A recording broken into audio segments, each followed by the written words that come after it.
con respecto a todo esto, ¿no? Bueno, Alfonso. Bueno, hay muchos temas. El tema de la seguridad ha seguido siendo relevante. Ya lo han hablado suficientemente con el ministro del Interior. Dijo cosas muy importantes. Exacto, sí. Seguramente van a tener eco. Pero las cosas se están ocurriendo en otro frente también. Y la política exterior ha constituido, está constituyendo para el gobierno uno de los principales desafíos. Sobre todo porque hay puntos muy polémicos como las relaciones con Venezuela, las nuevas situaciones de Brasil, de Argentina. Pero todo esto también con el trasfondo generado directamente por las diferencias internas muy notorias que hay en el frente, una fuerza tan heterogénea en materia de política exterior, lo que se refleja, por ejemplo, en actitudes diferentes del Poder Ejecutivo respecto a la bancada, por ejemplo, en el tema de Brasil, donde la bancada ha tenido, sobre todo movido por algunos de sus sectores, una actitud de crítica muy fuerte y, sin embargo, el gobierno ha encarado una relación bilateral normal, más allá de, digamos, de lamentar la situación de la caída de la presidenta, de algún modo reconociendo que se trata de un mecanismo constitucional. Pero la novedad o lo último, digamos, es que en esta semana el oficialismo rechazó en el Parlamento la posibilidad de considerar o hacer un análisis crítico de la situación de Nicaragua. ¿Quién se acuerda de Nicaragua? ¿No? Uno pregunta, ¿no? Por Nicaragua. Bueno, Nicaragua tendrá elecciones el próximo domingo y está viviendo una situación crítica, denunciada por muchas organizaciones internacionales de derechos humanos.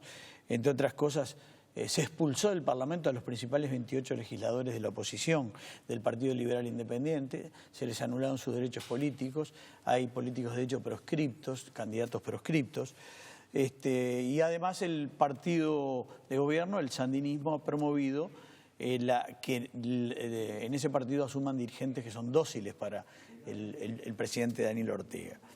Esta situación de no analizar críticamente determinados temas reitera lo que está ocurriendo con Venezuela.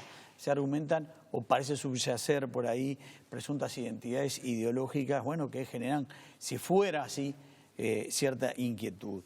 Y además se utiliza un argumento falso de la presunta no intervención en los asuntos internos de otros países. Un argumento que llama la atención porque muchos de los que lo esgrimen son los que en tiempos difíciles del Uruguay, en la dictadura, por ejemplo, más reclamaban justamente, con justicia, la solidaridad internacional, el apoyo de otros países y de otras organizaciones, y que tanto ayudaron.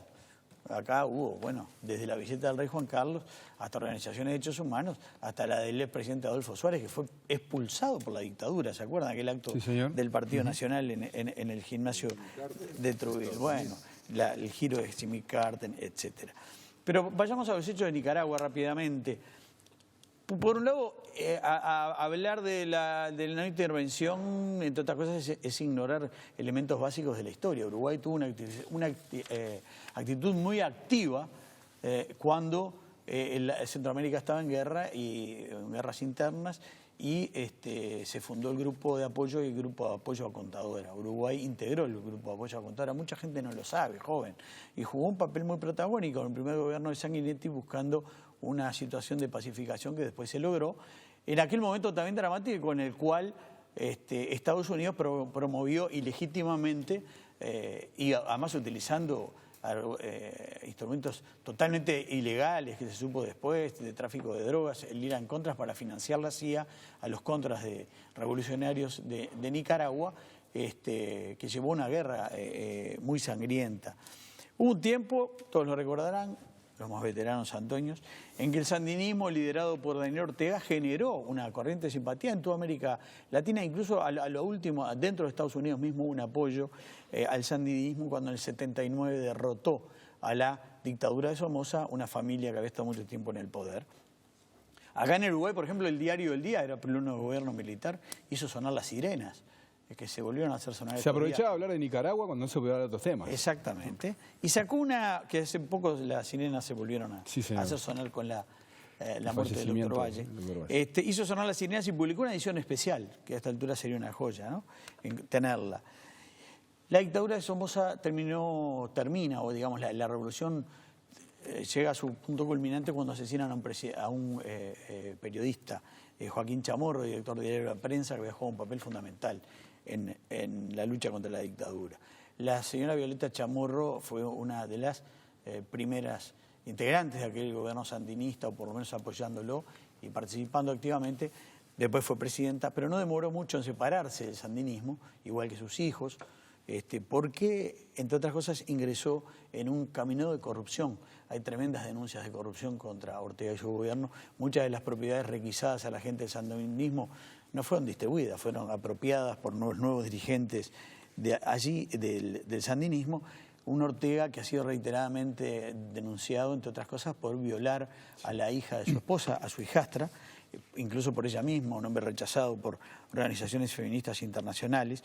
Y además, para mantener el poder, a Ortega no le ha temblado el pulso de aliarse con ex miembros de la dictadura somocista, como Arnoldo Alemán, uno de las principales, cuyo padre y después él fue una de las principales figuras del gobierno somocista, de la ultraderecha, hoy aliado con Daniel Ortega, pese a lo cual ingresa el eje bolivariano, una cosa bastante complicada. Yo tuve la posibilidad de entrevistar a Ortega en 1985, cuando vino a la asunción de Sanguinetti, y ahí era toda ilusión, y ahí también entrevisté al vicepresidente, en esos tiempos, sandinista, el prestigioso escritor Sergio Ramírez. Y después lo entrevisté unos años después, ya se había ido del sandinismo. O sea, aquel hombre que me habló con mucha ilusión ya estaba totalmente desilusionado. Hoy Ortega busca su tercer periodo consecutivo, proyectando además a su esposa Rosario Murillo, a quien no le han importado mucho las denuncias de su hija sobre la violación, como candidata a vicepresidenta. Ya entonces hay una especie de sustitución de aquella dinastía de los Somoza por una nueva dinastía de los Ortega. Para estas elecciones, el gobierno de Ortega, entre otras cosas, ha rechazado la presencia de observadores internacionales de la OEA, el Centro Carter, de la Unión Europea, entre otras. Estas son algunas de las realidades que por presuntas identidades ideológicas a veces se quieren ignorar. Acá cabe una pregunta, ¿no? Entre otras cosas, ¿alcanza con decir que se está contra Estados Unidos para suponerse aliado? Y también, en estos días el oficialismo negó la posibilidad de investigar, de crear una investigadora sobre eventuales relaciones entre las campañas de financiamiento del anterior gobierno o del MPP y una empresa ahí de Fresco, contradiciendo todo el discurso anterior, ¿no? A favor de las investigadoras de años anteriores. Uno se pregunta, entonces, si en todos estos casos hay compromisos que van más allá del político, y cuáles son, y otra rareza por lo menos. Antonio, tú has escrito sobre eso. El actual embajador de Nicaragua en Uruguay es el italiano Mauricio Gelli, hijo de Licio Gelli, que fue el líder, la principal figura de la presunta logia, un grupo... De la logia PDUE. PDUE. Vinculado a los escándalos en el Vaticano y corrupción de todo tipo, además de ser un hombre de Mussolini, ¿no? Que era buscado en todo el mundo y que estuvo refugiado en el Uruguay durante la dictadura. Este hombre, su hijo, que también está investigado, o ha sido investigado, entre otras cosas, por mucho blanqueo de dinero, es el actual embajador de esa Nicaragua que se niegan a investigar aquí en el Uruguay. Todo medio raro. Bueno, muy bien. ¿Tangente? Tangente, vamos a escuchar Tangente. Vamos a escuchar a Tangente en el final, ¿les parece?